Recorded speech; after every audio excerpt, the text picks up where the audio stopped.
seen candidat mu jeex.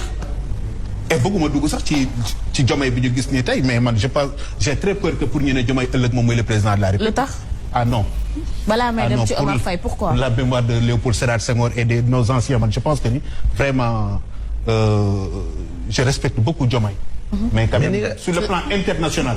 je ne vois pas Diomaye dem jàkkaarloog Joe Biden. je ne vois pas Diomaye en face de Macron ni en face de Poutine. mais Kader dans une république normale dans un pays normal yow doo nekk chroniqueur dans une télévision. non je te dis quand tu dis que ni Diomaye warul tu le vois mal mais complexe boobu foo ko jëlee. Diomaye da nga ko dégg mu argumenté lu baaxul. yow Kader. dans une république normale doo nekk chroniqueur. man sama télé doo fa nekk chroniqueur. parce que yow. Moi, je ne t'ai jamais vu faire une analyse cohérente. Donc,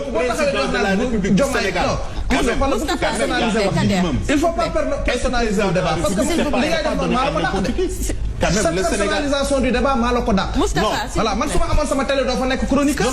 Voilà c'est ça. Parce que je considère que nit ki ne fait jamais une analyse cohérente. du attaque mais messieurs s'il vous plaît. yow la personnalité yow Diomaye moo la ëpp xam-xam. Moustapha moo la gën a cohérent. Moustapha. Kader faut arrêter quand même. s'il te plaît s'il vous plaît. Tu te rends compte ces attaques personnelles là dinaa ko bàyyi mu koy def. Moustapha s'il vous plaît. Joe Biden lan la ëppale mais messieurs on se calme s'il vous plaît. Joe Biden lan la ëppale Diomaye. Moustapha. il faut arrêter ce complexe là. ëpp ko xam-xam ëpp ko dayoo gënu koo bëgg réewam. on vous a entendu. mais man je dis Macron la même chose ak ñeneen ak ñeneen. man li sama position la. non je dis que Diomaye je n'accepterai pas que ngay taxaw fii. non taxaw di wax naan non li may foog mënu ma ko comprendre. je ne le comprendrai jamais.